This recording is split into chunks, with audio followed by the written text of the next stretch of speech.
πάμε τώρα και σε κάτι λίγο πιο ελπιδοφόρο, λίγο πιο ευχάριστο, να συζητήσουμε Υπάρχουν τέτοια, θα μας πεις αν υπάρχουν. Θα μιλήσουμε λίγο για μελλοντικές τάσεις στον κλάδο του logistics. Ποιες είναι αυτές, τι μπορούμε να περιμένουμε τα επόμενα χρόνια? Κοίταξε, από ό,τι φαίνεται, ο κλάδος του logistics μόνο ανωδικά μπορεί να πάει. Είναι ένας πολύ δυναμικός κλάδος και στη χώρα μας. Κάποια νούμερα έτσι που είναι χαρακτηριστικά και τα έχω πρόσφατα είναι τα εξής. Καταρχήν μιλάμε για το δεύτερο μετά τον τουρισμό τομέα υπηρεσιών στη χώρα. Μάλιστα οι άνθρωποι του logistics, έτσι, για να ευλογήσουν και λίγο τα γένια τους και χαριτολογώντας, αλλά λέγοντας κάτι πολύ σοβαρό, λένε ότι τα logistics μπορούν να ζήσουν χωρίς τον τουρισμό. Ο τουρισμός δεν μπορεί να ζήσει χωρίς τα logistics. Που είναι λίγο πραγματικότητα, όσο και αν έτσι. Είναι ένας δυναμικός κλάδος, επομένως. Αυτή τη στιγμή, όχι αυτή τη στιγμή, το 24, αν δεν με απατάει η μνήμη μου, πρέπει να ήταν γύρω στα 23,5 δις ο κύκλος εργασιών, το μέγεθος της αγοράς των logistics στη χώρα. Αυτό ισοδυναμεί με ένα 11, περίπου 11,5% του ΑΕΠ. Και μάλιστα 5,5% του ανθρώπινου δυναμικού απασχολείται στον κλάδο. Έτσι. Δηλαδή έχει μία διάσταση ο κλάδος. Επιδοτείται επίσης πάρα πολύ σημαντικά, που σημαίνει ότι αναμένεται να έχει ανάπτυξη. Και ένα από τα συνθήματα δηλαδή, που ακούγονται για τα logistics είναι ότι είναι the way forward, η οδός για να πάμε μπροστά, από ό,τι λέγεται. Επίσης, αυτό που η διόγκωση που αναμένεται έχει να κάνει και με το γεγονός ότι το εμπόριο το ηλεκτρονικό είναι σε άνθηση. Αυξάνεται, είναι μια αγορά που αυξάνεται και αυτή με εντατικό ρυθμό. Ειδικά μετά τον COVID, νομίζω ότι όλα ειδικά μετά τον COVID πήγανε στα ηλεκτρονικό εμπόριο. Εκτινάχθηκε και αυτό είναι κάτι που δεν γυρίζει πίσω. Όταν ο άλλος έχει μάθει να κάθεται στο σαλόνι του και να αγοράζει, τελείωσε, δεν πάει μετά στο κατάστημα. Και μη σημαντικά πράγματα που δεν μπορούσα να φανταστεί ότι μπορεί να τα αγοράσει ηλεκτρονικά ή διαδικτυακά, τέλος πάντων. Το ηλεκτρονικό εμπόριο λοιπόν είναι κάτι το οποίο μπορεί να εξυπηρετηθεί μόνο με καλά logistics. Δεν θα ξεχάσω το 2016 που έκανα κι εγώ ένα σύντομο πέρασμα από την Αγγλία. Ήμουνα συνδρομητής σε υπηρεσία σε μία από αυτές τις γνωστές πλατφόρμες, να μην κάνουμε διαφήμιση τώρα, που μπορούσες να παραγγείλεις κάτι Σάββατο μεσημέρι και Κυριακή πρωί ήταν στην πόρτα σου. Ακόμα και σε δύσκολες μέρες και ώρες. Ναι, χωρίς logistics δεν μπορεί είναι ανέφικτο, προφανώς. Οπότε είναι ένας πολύ δυναμικός κλάδος, αναμένεται σημαντική αύξηση και τα επόμενα χρόνια, που μία ακόμα ένδειξη το αποδεικνύει είναι ότι πάρα πολλές εταιρείες είναι σε αναζήτηση τέτοιου είδους υπηρεσιών, χώρων, 3PL υπηρεσιών κτλ. Και αυτό που θα έρθει. Και δεν μπορεί να ικανοποιηθεί αυτή τη στιγμή αυτή η ζήτηση. Μας λείπουν χώροι, μας λείπουν αποθηκευτικοί χώροι, μας λείπουν υπηρεσίες logistics, κυρίως βέβαια προς την Νότια Ελλάδα που η δραστηριότητα είναι πολύ πιο έντονη. Δεν έχουμε ανθρώπινο δυναμικό, δεν έχουμε χώρους, δεν έχουμε υπηρεσίες. Τι γίνεται, πώς δηλαδή μπορεί να. Και έρχεται και ανάπτυξη. Πώς μπορεί να εχειρωθεί μια εταιρεία σε όποιο μέγεθος και αν είναι, εφόσον έχετε ανάπτυξη και ακολουθεί και αυτή μια ανωδική πορεία. Τι μπορεί να κάνει με τόσα εμπόδια μπροστά? Θα ξαναεπιστρέψω πάλι και πιθανόν, εντάξει, θα σε δικαιώσω, αλλά. Πληροφορική. Τρεις λέξεις που, ναι, συστήματα. Πρέπει να υπάρξει βελτιστοποίηση των διαδικασιών των εταιριών. Πρέπει οι εταιρείες να γίνουν ανταγωνιστικές. Για να γίνουν ανταγωνιστικές, βελτιστοποίηση των διαδικασιών τους δεν μπορεί παρά να περάσει μέσα από συστήματα πληροφορικής. Δεν ξαναανακαλύπτουμε τον τροχό σε αυτό. το βλέπουμε να συμβαίνει, το έχουμε δει να συμβαίνει στο εξωτερικό, πρέπει να ακολουθήσουμε. Okay. Μιλάμε για 3PL, για το Third Party Logistics, αλλά τι πραγματικά είναι αυτή η παρεχόμενη υπηρεσία, δηλαδή τι ακριβώς πρεσβεύει το 3PL? Εντάξει, υπάρχουν διαφόρων ειδών υπηρεσίες που μπορεί να παρέχει μια εταιρεία 3PL ανάλογα με το είδος των εγκαταστάσεων που έχει, το πού βρίσκεται, ποια αγορά θέλει να εξυπηρετήσει, αν θέλει να εξυπηρετήσει μια καθετοποιημένη αγορά ενδεχομένως. Ένα τυπικό πορτφόλιο όμως μιας εταιρείας 3PL είναι παραδείγματος χάρη να αναλαμβάνει την παραλαβή των εμπορευμάτων σε αποθηκευτικούς εισχώρους, την παραλαβή αποθεμάτων ενός τρίτου, εννοείται έτσι, ενός αποθέτη όπως λέγεται. Να φροντίζει να αποθηκεύονται τα προϊόντα αυτού του αποθέτη για όσο χρονικό διάστημα το επιθυμεί και με τον τρόπο που το επιθυμεί. Στη συνέχεια, πιθανόν να ανασυσκευάζει, να κάνει ανασυσκευασία αυτών των προϊόντων, παραδείγματος χάρη αυτά όλα που βλέπουμε, προσφορές, 1+1 κτλ. Μπορεί να έχουν σαν υπηρεσία, να έχουν προσφερθεί σαν υπηρεσία από μια 3PL εταιρεία. Στη συνέχεια να φροντίσει για την αποστολή, για τη διανομή των προϊόντων στον τελικό αποδέκτη. Οκ. Και το 3PL σε συνεργασία με την Domos, πώς υλοποιείται? Ναι, σχεδόν όλα αυτά που είπα, αν εξαιρέσουμε την ανασυσκευασία, αυτή τη στιγμή τα υπόλοιπα που είπα τα χρησιμοποιεί η εταιρεία Domos σαν υπηρεσίες. Έχει γεφυρώσει τα συστήματά της με το πάλι συστήματα. Είδες αυτή τη λέξη, δηλαδή ακούγεται, ξανακούγεται, αλλά είναι μια πραγματικότητα που πρέπει να καταλάβουμε όλοι ότι δεν μπορούμε να την αποφύγουμε, οπότε αφού δεν μπορούμε να την αποφύγουμε, ας την κάνουμε όσο δυνατόν καλύτερα. Έχει γεφυρώσει τα συστήματά της με την εταιρεία Haptech. Έτσι με αυτόματους τρόπους στέλνεται η όποια εντολή της εταιρείας Domos στη Haptech, η Haptech την παραλαμβάνει, φροντίζει μετά για την υλοποίηση και στο τέλος όλου αυτού του κύκλου και πάλι με τις αντίστοιχες εντολές ολοκληρώνει τον κύκλο, στέλνει στατιστική πληροφόρηση σε πραγματικό χρόνο πίσω στην Domos. Αυτό γίνεται. Okay. Άρα... Και βέβαια αυτό όλο, έτσι για να γίνει πιο ξεκάθαρο, είναι μια λογική, αυτό που λέμε pay as you go, δηλαδή όσο χρειάζεσαι και όσο χρησιμοποιείς τις εγκαταστάσεις μου, το προσωπικό μου, τον εξοπλισμό μου, αντίστοιχα πληρώνεις. Θες ένα μήνα να φέρεις μία παλέτα, να την κατεβάσεις και να τη στείλω, θα χρεωθείς αυτή την παλέτα με τις κινήσεις που αυτή είναι η μεγάλη διευκόλυνση και το συγκριτικό πλεονέκτημα, αυτή η ευελιξία. Οκ, άρα όλα αυτά που ακούμε, δηλαδή το 3PL, πώς επηρεάζει την αποθήκευση και τη διακίνηση των αποθεμάτων σε μια εταιρεία όπως είναι Domos, που η δραστηριότητά της είναι το εμπόριο των δομικών υλικών?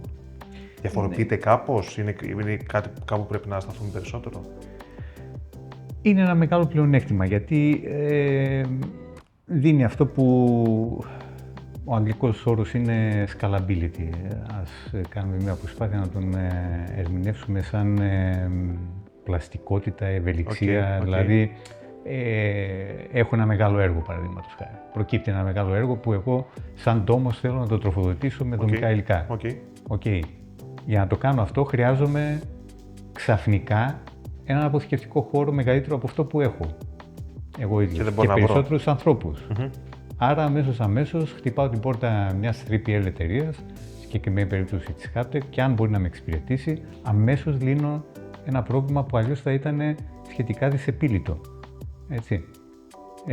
Συγκεκριμένης έντασης που είναι για ένα συγκεκριμένο χρονικό διάστημα, το οποίο μετά από όταν τελειώσει το έργο δεν χρειάζομαι πλέον και την υπηρεσία αυτή. Ή ένα άλλο παράδειγμα είναι ότι έχω αποφασίσει στρατηγικά να επεκταθώ σε μια περιοχή που μέχρι τώρα δεν είχα δραστηριότητα. Παραδείγματος χάρη στην Νότια Ελλάδα. η Domos που είναι εταιρεία έτσι, της Βόρειας Ελλάδας. Αντί λοιπόν να ξεκινήσω επενδύοντας, το να βρω χώρο, προσωπικό, το μισθώσω, να προσλάβω, δημιουργώ ένα απόθεμα σε μια εταιρεία 3PL που είναι κοντά στο χώρο που με ενδιαφέρει, στην περιοχή που με ενδιαφέρει και ξεκινάω τη στρατηγική μου επέκταση με αυτόν τον τρόπο. Για να μπορέσουν να λύσουν ενδεχομένως και όποιες παιδικές ασθένειες μέχρι να πω ότι να πιάσουν μια εταιρεία όπως η Domos ή αντίστοιχη, όντως να δημιουργήσει τις υποδομές, τις μόνιμες, με προσωπικό, εγκαταστάσεις κλπ. Οκ.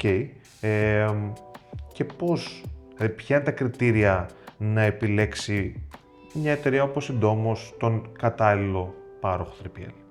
Τι πρέπει να σκεφτεί, τι πρέπει να υπολογίσει. Λίγο πολύ κάνοντας μια αξιολόγηση σοβαρή, όπως θα πρέπει να κάνει κανείς με όλους τους προμηθευτές. Σε ό,τι αφορά την εταιρεία 3PL, θα έλεγα θα πρέπει να δει κανείς τις εγκαταστάσεις της εταιρείας, θα πρέπει να δει τους ανθρώπους της εταιρείας, τα συστήματα ποιότητας της εταιρείας ενδεχομένως, τον εξοπλισμό που χρησιμοποιεί, την εγκύτητα στην περιοχή που τον ενδιαφέρει,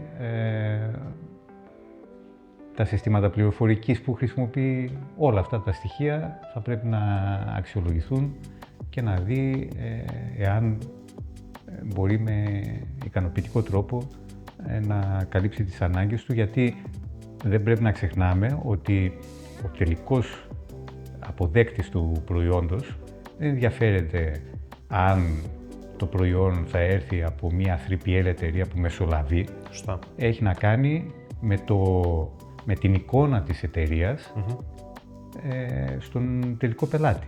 Και φαντάζομαι και με τον χρόνο. Άρα ό,τι λάθος, ό,τι κακοτοπιά γίνει από μια εταιρεία 3PL έχει ευθέως αντίκτυπο στην εικόνα του αποθέτη, της εταιρείας αποθέτη.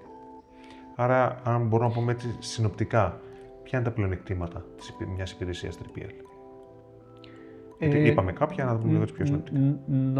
Νομίζω ότι ήδη τα αναφέραμε. Για μένα το σημαντικότερο είναι η ευελιξία που προσφέρει στην εταιρεία πελάτη να καλύψει ανάγκες που με διαφορετικό τρόπο θα είχαν δυσανάλογο κόστος αν ήταν καν εφικτές οι λύσεις. Έτσι. Άρα έχουμε πλεονεκτήματα, λέμε τα καλά 3PL, μπορούν να προκύψουν και κάποια λάθη, είναι κάποια σημεία που πρέπει να προσέξει μια εταιρεία όταν επιλέγει υπηρεσία 3PL για να τα αποφύγει ενδεχομένως.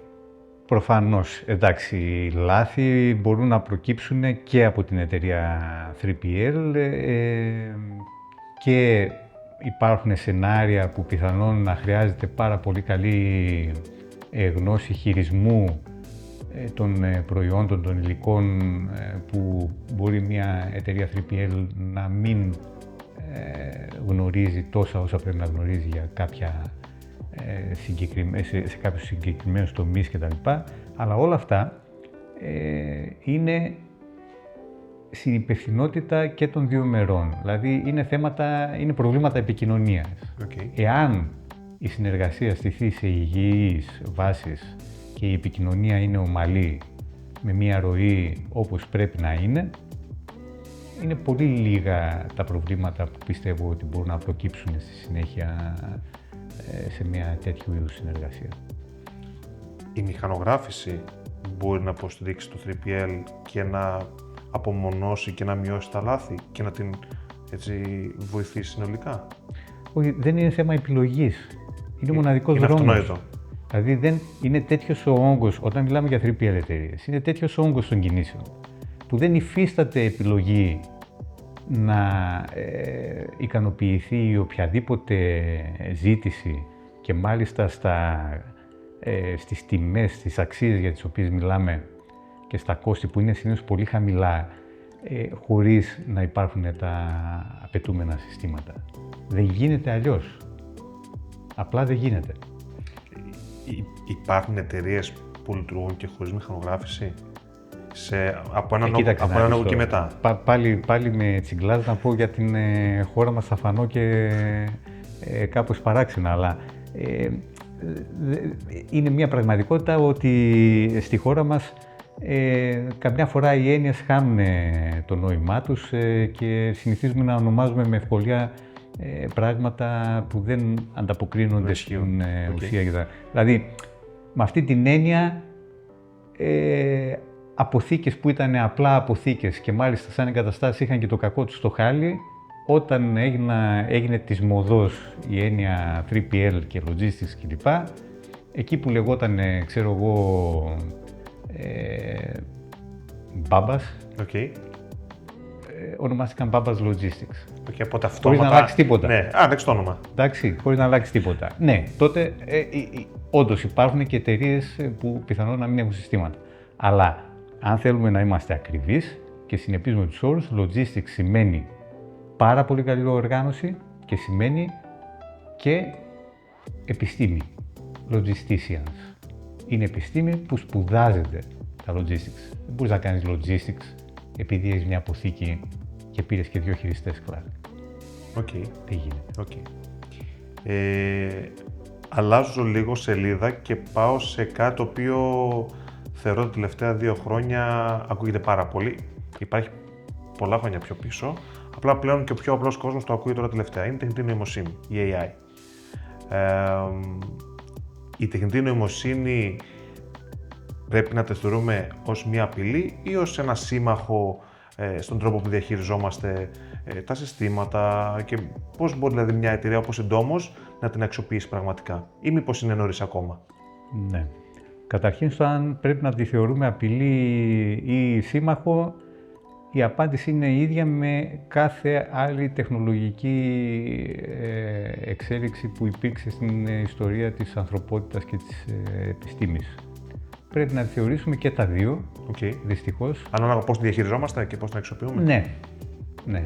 Γιατί, παραδείγματος χάρη, και η τεχνολογική εξέλιξη γενικότερα μπορούμε να θεωρήσουμε ότι έχει προσφέρει πολλά στη ζωή μας, αλλά λίγο πολύ έχει καταστρέψει τον πλανήτη. Οπότε, απειλή είναι ή σύμμαχος η τεχνολογική εξέλιξη τελικά? Είναι το ίδιο ερώτημα. Η ανθρώπινη διαχείριση είναι αυτό που το κατατάσσει προς τον σύμμαχο, προς την απειλή. Πάντα η ανθρώπινη διαχείριση. Το σίγουρο είναι ότι την τεχνητή νοημοσύνη δεν μπορείς να την αγνοήσεις. Είναι μια πάρα πολύ σημαντική εξέλιξη. Ίσως η σημαντικότερη που ζούμε μετά ενδεχομένως από την έλευση της πυρηνικής ενέργειας. Όχι ίσως, εγώ θα έλεγα ναι. Μαζί με το διαδίκτυο. Εντάξει. Και εγώ το διαδίκτυο θα έλεγα. Επομένως, σίγουρα δεν μπορεί κανείς να την αγνοήσει. Τώρα, για τις επιχειρήσεις, η προσωπική μου άποψη είναι ότι ακόμα δεν είναι όριμη να ενσωματωθεί στην παραγωγική διαδικασία μιας επιχείρησης, όποια και αν είναι αυτή. Υπάρχουν θέματα και είναι αρκετά πιθανό σήμερα να κάνεις περισσότερο κακό παρά καλό σε μια οργάνωση αν βιαστείς. Εντάξει, με κορυφαίο ίσως κίνδυνο το θέμα της ασφάλειας των δεδομένων. Για να πω ένα χαρακτηριστικό παράδειγμα που χρησιμοποιούμε εμείς στην πληροφορική. Φαντάσου να έχεις έναν από αυτούς τους βοηθούς, τους agents που λέμε ότι είναι ένα από αυτά που φέρνει η τεχνητή νοημοσύνη μαζί, τον έχεις εγκαταστήσει στην εταιρεία σου, στα συστήματά σου και σου δίνει τη δυνατότητα να βυθίζεται μέσα στα δεδομένα, τα αρχεία που έχεις αποθηκευμένα στους servers σου, στο cloud κτλ. Να το ρωτάς, πες μου πώς γίνεται αυτό, να ψάχνει και να σου απαντάει. Ναι, αλλά πρέπει να είσαι έτοιμος έτσι ώστε να μην απαντήσει αν παραδείγματος χάρη ρωτήσει πώς θα βγάζει τα θετικό μου. Σε ευαίσθητα δεδομένα. Ναι, ή ποιος είναι ο αριθμός της πιστωτικής κάρτας του, ποιος είναι ο κωδικός για τον τραπεζικό λογαριασμό της εταιρείας. Άρα θέλει κάποιες παραμετροποιήσεις, κάποιες δικλείδες ασφαλείας ενδεχομένως. Πολλές. Δηλαδή πρέπει να οριμάσει πολύ περισσότερο μια εταιρεία σε ό,τι αφορά τη διαχείριση και την ασφάλεια των δεδομένων της πριν κάνει το βήμα ενσωμάτωσης τεχνητής νοημοσύνης. Ωστόσο, είναι βέβαιο ότι αν μη τι άλλο, οι επιχειρήσεις πρέπει να αρχίσουν να αξιολογούν αυτή τη δυνατότητα, να εξετάζουν σενάρια που μπορούν να χρησιμοποιήσουν την τεχνητή νοημοσύνη, πάντα όμως με πάρα πολύ προσοχή και με τους κατάλληλους συνεργάτες. Αν αφήσουμε στην άκρη το να χρησιμοποιήσουμε την τεχνητή νοημοσύνη για να επεξεργαστεί δεδομένα της ίδιας εταιρείας, θα μπορούσε κάποιο ενδεχομένως λογισμικό, ένας συνδυασμός υπηρεσιών μέσα από την τεχνητή νοημοσύνη που να αρχίσει να δίνει μια μεγαλύτερη αυτοματοποίηση, να εξαλείψει λίγο την έλλειψη του ανθρώπινου παράγοντα, που από τη μία είναι και λίγο φόβος. Σε πάρα πολλούς τομείς, δεν το συζητάμε. Στον τομέα της Δόμος. Και θα γίνει και στον τομέα της Δόμος. Θα πω ένα χαρακτηριστικό παράδειγμα. Η Ντόμος, σαν εταιρεία που εμπορεύεται δομικά υλικά, έχει μια πληθώρα φυλαδίων τεχνικών προδιαγραφών από τους προμηθευτές. Φαντάσου λοιπόν να μπορεί να έχει τη δυνατότητα να ρωτάει κάτι του τύπου «Έχω το εξής πρόβλημα, έχω υγρασία στο βορεινό τοίχο. Τι υλικά να χρησιμοποιήσω. Πες μου ποιος είναι ο τρόπος να το αντιμετωπίσω». Okay. Και ο αλγόριθμος τεχνητής νοημοσύνης να ψάχνει όλα τα φυλάδια που θα υπάρχουν στην εταιρεία και θα είναι διαθέσιμα σε αυτόν τον αλγόριθμο. Και να προκύπτει και ένας συνδυασμός. Και να προκύπτει μία απάντηση που να μοιάζει να έχει προέλθει από τον καλύτερο τεχνίτη στο συγκεκριμένο πρόβλημα. Οκ. Να πάμε λίγο στο θέμα περιβάλλον, που θεωρώ ότι συνδέεται πάρα πολύ και με τον τομέα των logistics. Μπορούν οι εταιρείες με κάποιον τρόπο να μειώσουν το αποτύπωμα το περιβαλλοντολογικό? Υπάρχει αυτός? Γιατί γίνεται πολλής δώρος για το θέμα του περιβάλλοντος, για την καταστροφή του, πώς τον επηρεάζουμε. Είπες πολύ σωστά πριν ότι ο ανθρωπίνος παράγοντας έχει καταστρέψει τον πλανήτη. Με βρίσκει σύμφωνο? Υπάρχει κάτι που μπορούμε να κάνουμε γι' αυτό? Κοίταξε, ότι υπάρχει. Αν έχεις έτσι τη διάθεση και έχεις συνειδητοποιήσει πόσο μεγάλο είναι αυτό το πρόβλημα, όχι τόσο για τη δικιά μας γενιά, πιθανόν και για τη δικιά μας, αλλά κυρίως για τα παιδιά μας, υπάρχουν πράγματα που μπορείς να κάνεις. Υπάρχουν τεχνολογικές λύσεις, πιθανόν κοστοβόρες, θα χρειαστεί κανείς να βάλει το χέρι στην τσέπη. Το θέμα είναι, και εδώ επιστρέφουμε λίγο στην κουβέντα μας για το Second Administration Trap που είπαμε πριν, όταν βλέπεις χώρες σαν τις Ηνωμένες Πολιτείες να αποχωρούν από τη Συμφωνία του Παρισιού, να ακολουθούν άλλες χώρες τεράστιες που έχουν πάρα πολύ σοβαρό αντίκτυπο. Ο προβληματισμός μου είναι, μετά από λίγα χρόνια θα συνεχίσει να είναι θέμα αυτό να συζητάμε, θα συνεχίζει να είναι πρόβλημα όντως που θα το σκέφτονται οι άνθρωποι. Ή κάτι αυτονόητο, κάτι στην κουλτούρα μας. Όχι, ή θα έχουμε πάει σε μια κατάσταση ζούγκλας, όπου θα είναι λίγο αφελές όταν όλοι οι άλλοι δεν ασχολούνται με αυτό και αυξάνουν την ανταγωνιστικότητά τους χωρίς να επενδύουν σε τέτοιου είδους λύσεις προστασίας του περιβάλλοντος, η Ευρώπη να έχει παραμείνει σαν ο μοναδικός υπερασπιστής, σαν τον Κιχώτης. Είμαι λίγο απαισιόδοξος ότι θα συνεχίσει να είναι θέμα. Ότι παλεύει ουσιαστικά μόνη της η Ευρώπη έναντι των άλλων υπήρων και των μεγάλων δυνάμεων. Έτσι φαίνεται λίγο προς στιγμή. Που αν εξαιρέσεις τις Ηνωμένες Πολιτείες βέβαια, οι άλλες δυνάμεις προς Ανατολάς έχουν και λίγο δίκιο εδώ που τα λέμε. Διότι σου λένε, εντάξει κύριοι Ευρωπαίοι, Δυτικοευρωπαίοι και Αμερικάνοι, κάνατε εσείς στον κόσμο με την υπερκατανάλωσή σας 1/5, 1/6 καταναλώνουν οι άνθρωποι στην Ασία σε σχέση με το δυτικό κόσμο. Τον κάνατε και τώρα που ήρθε η σειρά μας να καταναλώσουμε λίγο, μας λέτε κόψε το, να κόψε το άλλο, μείωσε το. δύσκολα προβλήματα, Ευάγγελη. Μάλιστα. Δημήτρη, σε ευχαριστώ πάρα πολύ. Η κουβέντα μας ήταν τουλάχιστον ενδιαφέρουσα. Εγώ ευχαριστώ πολύ για την ευκαιρία να κάνουμε αυτή την κουβέντα και ελπίζω, είπαμε, είμαι ο πρώτος στη σειρά. Επεισόδιο νούμερο 1. Ελπίζω να τα πάτε καλά και να έρθει εδώ πέρα κάποια στιγμή και ο Elon Musk, ας πούμε, να μας δώσει τα φώτα του. Αν μας κάνει αυτή την τιμή και μπορεί να μας απαντήσει, ειδικά στο κομμάτι της τεχνητής νοημοσύνης που είναι και αρκετά ενεργός στο να εξαγοράσει. Προσωπικά δεν ξέρω αν θα το θεωρούσα τιμή, αλλά τέλος πάντων ας έρθει και βλέπουμε. Τουλάχιστον θα ήταν ενδιαφέρον. Λοιπόν, Δημήτρη, ευχαριστούμε πολύ. Να είσαι καλά. Ευχαριστώ, παιδιά.